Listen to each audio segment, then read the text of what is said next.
Hello friends. సత్యయుగం అంటే దేవుళ్ళు భూమిపై నడిచిన కాలం అని చెప్తూ ఉంటారు. ఆ సమయంలో ఒక అద్భుతమైన సంఘటన జరిగింది. ఇది కేవలం ఒక సంఘటన మాత్రమే కాదు, భగవంతుల గర్వం తొలగించి భూమిపై ఒక పవిత్ర ప్రదేశంలో మహాశివుడే స్వయంగా అవతరించిన సమయం అది. దానితో పాటు ఒకసారి దేవతలు ఈ ముగ్గురు బ్రహ్మ, విష్ణు, మహేశ్వరులలో ఎవరు గొప్పవారు అనే ప్రశ్నకు సమాధానం తెలుసుకోవాలనుకున్నారు. ఈ పని కోసం వారు భృగు మహర్షిని నియమించారు. భృగు మహర్షి మొదట బ్రహ్మను దర్శించాడు, కానీ బ్రహ్మ అహంకారంతో స్పందించడంతో ఆయనను పరీక్షించి వెళ్లిపోయాడు. తర్వాత విష్ణువుని దర్శించేందుకు వెళ్ళాడు. అప్పుడు మహావిష్ణువు విశ్రాంతిలో ఉన్నాడు. మహావిష్ణువు శరీరం మీద కొంచెం గర్వం ఉండేలా బిహేవ్ చేశాడు. అందుకే భృగు మహర్షి మహావిష్ణువు ఛాతిపై కాలుతో తన్నాడు. అయినా సరే విష్ణువు కోపించకుండా భృగు మహర్షి పాదాలు మర్దించి, మీ కాలు నువ్వు పెట్టిందా మహర్షి అని ప్రేమగా స్పందించాడు. అదే సందర్భంలో భృగు మహర్షి తనలోని అహంకారాన్ని తెలుసుకుని మహావిష్ణువు విశిష్టతను గుర్తించాడు. తన ఆత్మచింతన కోసం అరుణాచలంలోనే తపస్సు చేశాడు. అంతేకాక బలరాముడు తన చివరి తీర్థయాత్రలో పలు పవిత్ర స్థలాలను దర్శించాడు. వాటిలో అత్యంత ముఖ్యమైనదే ఈ అరుణాచలేశ్వరుడి స్థలం. ఇక్కడికి వచ్చి తన కర్మను పూర్తి చేసుకుని మోక్ష మార్గంలో అడుగు పెట్టాడని పౌరాణిక గ్రంథాలు కూడా చెప్తున్నాయి. దానితో పాటు ఇంకొకసారి పార్వతీదేవి శివుడిని కాంతిగా పొందాలని ఆశతో ఈ అరుణాచల పర్వతం మీద తీవ్రమైన తపస్సు చేసింది. ఆ సందర్భంలో ఆమె అపేతకు చాంబ అనే రూపాన్ని దర్శించింది. ఇంతే కదా, ఒకసారి బ్రహ్మ విష్ణువుల మధ్య మనలో ఎవరు గొప్ప అనే ప్రశ్న తలెత్తింది. అప్పుడు శివుడు వారి ఇద్దరి మధ్య అగ్నిస్తంభంగా అవతరించి వారి అహంకారాన్ని తొలగించాడు. అలా ఈ స్థలం ఎన్నో ఆధ్యాత్మిక శక్తులకు కేంద్రంగా మారింది. అందుకే చాగంటి గారు కూడా ఈ అరుణాచలానికి వెళ్లే ముందు ఒక జీవితం, వెళ్ళిన తర్వాత ఇంకొక జీవితం అన్నట్లుగా మనుషుల జీవితాన్ని రెండుగా చూస్తారని ఆయన చెప్తూ ఉంటారు. ఇంత గొప్పదైన అరుణాచలం ఎలా ఏర్పడింది, యుగాలుగా దేవతలే దర్శించుకుంటున్న ఈ క్షేత్రానికి సంబంధించిన చిలుక ఆత్మకథ ఏంటి, ఇవన్నీ ఈ వీడియోలో పూర్తిగా తెలుసుకుందాం. స్కిప్ చేయకుండా చివరి వరకు చూడండి. This is Tirumalesh. Welcome to Tony the creator. ప్రపంచ సృష్టిలో త్రిమూర్తుల పాత్రకు అద్భుతమైన ఉదాహరణగా నిలిచే సంఘటన ఇది. ఈ సంఘటన కేవలం వాదన మాత్రమే కాదు, ఇది అహంకారానికి సమాధానం, శివుని మహత్యానికి గుర్తింపుగా నిలిచింది. ఒకసారి బ్రహ్మదేవుడు, మహావిష్ణువు ఇద్దరు తలపడ్డారు. మన ఇద్దరిలో ఎవరు గొప్ప అని. బ్రహ్మదేవుడు మహావిష్ణువుతో ఇలా అన్నాడు, నాతోనే సృష్టి మొదలవుతుంది, జీవులన్నీ నా వల్లే ఉద్భవిస్తాయి, అందుకు నేనే గొప్ప అని బ్రహ్మదేవుడు అన్నాడు. దానికి మహావిష్ణువు జవాబిస్తూ, నువ్వు సృష్టించిన జీవులను నేను పరిపాలించకపోతే అవి ఉండలేవు, నేను లేకుంటే ఆ సృష్టి నిలబడదు, కాబట్టి నేనే గొప్ప. ఇలా వారిద్దరూ ఒకరి మీద ఒకరు గొప్పతనాన్ని చాటుకోవడంలో గొడవపడుతున్నారు. అప్పుడు మహాశివుడు ఈ వాదనకు తెరదించేందుకు ఒక అద్భుత రూపంలో ప్రత్యక్షమయ్యాడు. ఆ రూపం అందం కాని అగ్నిలింగంగా వారిద్దరి మధ్యలో వెలిసింది. మహాశివుడు వాళ్ళిద్దరితో ఇలా అన్నాడు, మీరిద్దరూ గొప్పవారైతే ఈ అగ్నిలింగాన్ని ప్రారంభం ఎక్కడ, ముగింపు ఎక్కడ తెలుసుకోండి. ఈ పరీక్షలో గెలిచిన వాడే నిజంగా గొప్పవాడు అని అనగానే మహావిష్ణువు వరాహ రూపం ధరించి భూమిలో లోతుగా తవ్వుతూ అగ్నిలింగం మొదలను కనుగొనడానికి వెతికాడు. ఇక బ్రహ్మ హంసగా మారి పైకి ఎగిరాడు ఆ లింగం యొక్క చివర కనుక్కోవడానికి. కానీ ఇద్దరికి అంతం మొదలు కనుక్కోవడం సాధ్యపడలేదు. ఆ సమయంలో బ్రహ్మకు పైనుంచి ఒక మొగలి పువ్వు కింద పడుతూ కనిపించింది. ఆ మొగలి పువ్వును ఇలా అడిగాడు, నీవు ఎక్కడి నుంచి వస్తున్నావు అని. ఆ పువ్వు అన్నది, నేను శివుడి తలపై నుంచి పడుతున్నాను, కొన్ని వేల కోట్ల యుగాల నుంచి ఇలా కింద పడి ప్రయాణిస్తూనే ఉన్నాను అని అంది.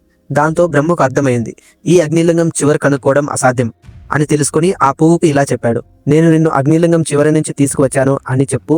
ఆ మొగలి పువ్వుని సాక్ష్యంగా చూపించి నేనే అగ్నిలింగం చివరికి చేరాను అంటూ అబద్ధం చెప్పాడు. కానీ విష్ణువు మాత్రం నిజాయితీగా నాకు ఈ అగ్నిలింగం మొదలు కనిపించలేదు అని అంగీకరించాడు. ఈ అబద్ధం విని శివుడు భయంకరమైన రూపంలోకి మారాడు. ఆయన బ్రహ్మపై కోపంతో ఇలా అన్నాడు, నీవు అబద్ధం చెప్పినందుకే భూమిపై నీకు గుడి ఉండదు, పూజ ఉండదు అని బ్రహ్మకు శాపం ఇచ్చాడు. ఆ మొగలి పువ్వును కూడా చెప్పించాడు, ఇకపై నిన్ను ఏ పూజలో కూడా ఉపయోగించరు, నువ్వు పూజకు పనికిరాని పువ్వు అని చెప్పించాడు. అయితే మహావిష్ణువుడు చూసి తృప్తి చెందిన శివుడు, నీ నిజాయితీ నాకు ఎంతో ఇష్టం, అందుకే నీకు ఎల్లప్పుడూ భక్తుల హృదయంలో స్థానం ఉంటుంది. బ్రహ్మదేవుడు పశ్చాత్తాపంతో శివుడిని ఇలా ప్రార్థించాడు, ఓ ప్రభు, మీరు ఈ అగ్ని రూపంలో భూలోకంలో సాక్షాత్కారం అవ్వండి, మేమందరం కొలిచే స్థలంగా ఉండండి అని ప్రార్థించాడు. అందుకే బ్రహ్మదేవుడు కోరిక మేరకు ఆ అగ్నిలింగం అరుణాచల పర్వతంగా మారింది. సత్యయుగంలో ఈ కొండ అగ్ని రూపంలో ఉండేది. త్రేతాయుగంలో బంగారంతో మెరిసే కొండగా మారింది. ద్వాపర యుగంలో తామరశిలగా మారి కలియుగంలో మట్టితో కూడిన కొండగా మారిపోయింది. మరియు ఇది ప్రపంచంలోనే అతిపెద్ద శివలింగం అని నేను చెప్పట్లేదు. స్కాంద పురాణంలోని అరుణాచల మహత్యంలో చాలా క్లియర్ గా మెన్షన్ చేసి ఉంది, ఇది ప్రపంచంలోనే అతిపెద్ద శివలింగం అని. అండ్ మన శాస్త్రవేత్తలు కూడా ఒక పరిశోధనలో చెప్పింది ఏంటంటే, హిమాలయాలు ఏర్పడి 7 కోట్ల సంవత్సరాలు అయితే ఈ అరుణాచల కొండ మాత్రం ఏర్పడి 360 కోట్ల సంవత్సరాలు నాటిదని వాళ్ళ పరిశోధనలో బయటపడిందంట. అంతేకాదు, అరుణగిరి చుట్టూ దిక్కులు రక్షించే దిక్పాలకులు 8 లింగాలను ప్రతిష్ఠించారు. ఈ లింగాలు సామాన్య మానవులు కట్టించినవి కావు. మన దిక్కులు రక్షించే దిక్పాలకులు ఈ 8 లింగాలను వాళ్ళ దివ్య శక్తులతో ప్రతిష్ఠించారు. అలా ఈ అరుణాచలం ఏర్పడింది. ఇక మన రెండో టాపిక్, అరుణాచలంలో ఇప్పటికీ ఒక ఆత్మ చిలుకు రూపంలో గుడి చుట్టూ తిరుగుతున్న విషయం డీటెయిల్ గా తెలుసుకుందాం. 15వ శతాబ్ద కాలంలో అరుణగిరినాథర్ ఒక బ్రాహ్మణ కుటుంబంలో జన్మించాడు. చిన్నతనంలోనే తండ్రి నుండి సుబ్రహ్మణ్య స్వామి మంత్రం నేర్చుకున్నాడు. ఆ మంత్రాన్ని రోజు లక్షల సార్లు జపించేవాడు. 16 ఏళ్ల వయసులోనే అతని తల్లిదండ్రులు మరణించిన తర్వాత ఒంటరితనం అతన్ని మానసికంగా కలతకు గురిచేసింది. ఆ పరిస్థితులలో నాదర్ తప్పుదోవ పట్టాడు. దివ్యమైన మంత్రజపం మర్చిపోయి వేశ్యల పట్ల ఆకర్షితుడై జీవితం గడపడం మొదలుపెట్టాడు. అరుణగిరి నాదర్కు ఒక అక్క ఉండేది. తనకి నాదర్ మీద అమితమైన ప్రేమ ఉండేది. కానీ నాదర్ వేశ్యలకు డబ్బులు ఇవ్వడం కోసం తన అక్కను రోజు వేధిస్తూ ఉండేవాడు. రోజుకోసారి డబ్బు అడుగుతూ ఆమెను ఇబ్బంది పెట్టేవాడు. చివరికి ఆమె నాదర్కి డబ్బులు ఇచ్చి ఇచ్చి కటిక పేదరికంలోకి వెళ్ళిపోయింది.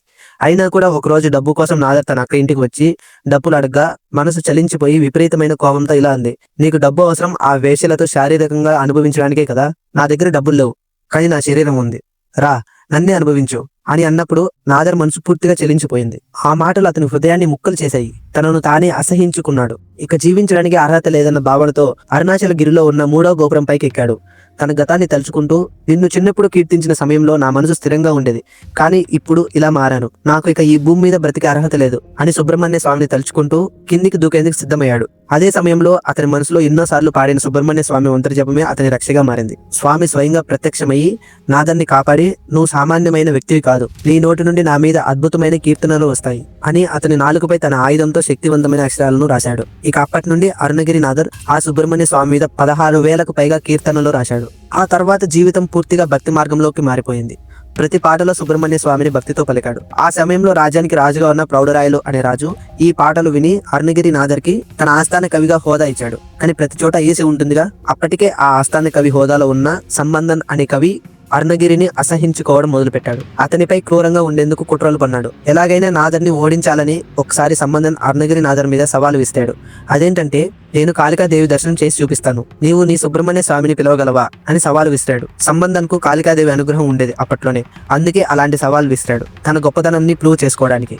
కానీ ఎంత పూజించినా ఆ దేవి మాత్రం ప్రత్యక్షం కాలేదు. ఎందుకంటే ఆ తల్లికి కూడా తెలుసు కుట్రకు సహకరించకూడదు అని. ఎంత ప్రయత్నించినా ఆ మాత దర్శనం ఇవ్వడం లేదు అని అర్థమయ్యి, సరే నా వల్ల కాలేదు, నువ్వు పిలిచి చూపించు అని నాదర్కి సవాల్ విసిరాడు. దానితో నాదర్ ఇలా అన్నాడు, మీరు ఆ స్వామి రూపాన్ని చూసి భరించలేరు, నా మాట వినండి, వద్దు అన్నాడు. అయితే సంబంధంతో పాటు ప్రౌఢరాయలు కూడా బలవంతం పెట్టేసరికి నాదర్ ఏం చేసేది లేక కేవలం కళ్ళు మూసుకొని ఒక మంత్రాన్ని పాడగా ఒక్కసారిగా స్తంభం చీల్చుకుంటూ అందులో నుండి వెలుగు వెలువడి సుబ్రహ్మణ్య స్వామి స్వయంగా ప్రత్యక్షమయ్యాడు. అంతటి మహిమాన్వితమైన దర్శనం చూసిన ప్రజలు సుబ్రహ్మణ్య స్వామికి కీర్తనలు పాడారు. కానీ ప్రౌఢరాయలు వారు అంత దగ్గరగా ఆ స్వామిని చూస్తూ ఆ వెలుగులో తన చూపును కోల్పోయాడు. రాజుకి చూపు తెప్పించేందుకు సంబంధం నైట్ అంతా కూర్చొని వేలాది పుస్తకాలు తిరిగేసి ఒక పరిష్కారాన్ని కనుగొన్నాడు. పైలోకంలో ఒక దివ్య పుష్పం ఉంది, దానివల్ల మీ కంటి చూపు తిరిగి వస్తుంది అని ప్రౌఢరాయలు వారికి తెలియజేశాడు. కానీ ఆ పువ్వుని తీసుకొచ్చేది ఎవరు అని అయోమయంలో ఉన్న ఆ రాజుకి దొరికింది ఛాన్స్ అన్నట్టుగా, మన అరుణగిరి నాదర్ ఉన్నాడు కదా అని సంబంధం రాజుకు చెప్పాడు. సాక్షాత్తు సుబ్రహ్మణ్య స్వామిని భూమిపైకి తీసుకువచ్చిన అతను ఈ చిన్న పుష్పాన్ని తీసుకురాలేడా అని చెప్పాడు. తన వల్లే రాజుకి కంటి చూపు పోయింది, ఆ పుష్పాన్ని తీసుకురావడం తనదే బాధ్యత అని రాజుగారితో చెప్పి ఆ పుష్పాన్ని తీసుకుని రావడం కోసం తన శరీరాన్ని అరుణాచల 3వ గోపురంలో పైన ఓ గూట్లో ఉంచి చిలుకుగా మారి ఆ పువ్వు కోసం పైలోకానికి ప్రయాణించాడు. అరుణగిరి నాదర్ ఇలా దూరంగా ఉన్న సమయంలో సంబంధం అరుణగిరి నాదర్ మీద కక్షతో ఆ శరీరాన్ని దహనం చేసేశాడు. తిరిగి వచ్చిన అరుణగిరి నాదర్ ఆ పుష్పాన్ని రాజుకి ఇచ్చి మళ్ళీ తిరిగి తన చూపుని తెప్పించాడు. తర్వాత తన శరీరంలోకి వెళ్ళడానికి ఆ గోపురం దగ్గరికి వెళ్లి చూస్తే అక్కడ శరీరం లేదు. తర్వాత తన శరీరం దహనం చేశారన్న నిజాన్ని అర్థం చేసుకున్నాడు. ఈ విషయం తెలుసుకున్న ప్రౌఢరాయలు వారు సంబంధాన్ని శిక్షించమని ఆజ్ఞ వేశాడు. కానీ ఆ చిలుకుగా ఉన్న అరుణగిరి నాదర్ మాత్రం వద్దు, విడిచిపెట్టేయండి అని రాజుగారితో చెప్పి, నేను మహాదేవుని ప్రార్థించుకుంటూ ఇకపై ఈ చిలుక రూపంలోనే ఈ ఆలయం దగ్గరే ఉండి భక్తుల కీర్తనలు వింటూ ఇలాగే ఉండిపోతాను అని చెప్పాడు. ఆ రోజు సుబ్రహ్మణ్య స్వామి స్తంభంని చీల్చుకుని బయటకు వచ్చిన ప్రదేశాన్ని ఇప్పుడు స్తంభోబ్దవ్ సుబ్రహ్మణ్యం అనే పేరుతో పూజలు చేస్తున్నారు. ఇప్పటికీ అరుణాచలంలోని 3వ గోపురం పైన అరుణగిరి నాదర్ తన శరీరం వదిలి చిలుక రూపంలోకి వెళ్ళినట్లుగా ఇలా చిలుక బొమ్మను వేసి ఉంచారు. అండ్ ఇప్పటికీ అరుణాచలంలో అరుణగిరి నాదర్ ఆత్మ ఓ చిలుక రూపంలో తిరుగుతూ ఉంటుందని అండ్ అక్కడ చాలా మంది భక్తులు ఆ చిలుక ఆత్మని కూడా 3వ గోపురం దగ్గర చూసామని చెప్తున్నారు. మీరు ఎప్పుడైనా అరుణాచలం వెళ్ళింటే ఒకసారి చూడండి. ఇక నేను చివరిగా చెప్పేది ఏంటంటే, ఈ అరుణాచలంలో కనబడే ఒక్కో రాయి ఒక్కో శివలింగమే. ఈ గిరి మీద నడిచే ప్రతి అడుగు పవిత్రమే. మీరు తినే ఒక్క అన్నం గింజ కూడా అమృతమే అవుతుంది ఈ పర్వత ప్రాంతంలో. ఇక్కడ చేసే 14 కిలోమీటర్ల గిరి ప్రదక్షిణ ఏకంగా 1000 అశ్వమేధ యోగాలతో సమానం. సో మీలో ఎంతమందికి ఇప్పటి వరకు అరుణాచల దర్శనం అయ్యింది? ఎంతమంది వెళ్లారో కామెంట్ చేయండి. ఇంకా ఎవరైనా వెళ్ళలేదంటే వెంటనే ఒక చిన్న ట్రిప్ ప్లాన్ చేయండి. అలాగే ఈ వీడియోలో నా ఎఫర్ట్స్ ఏమైనా కనిపించి ఉంటే ఒక చిన్న లైక్ వేయండి. ఆ ఒక్క లైక్ నాకు చాలా మోటివేట్ ఇస్తుంది. ఇంకో ఇంట్రెస్టింగ్ టాపిక్ తో నెక్స్ట్ వీడియోలో మళ్ళీ కలుద్దాం. By by.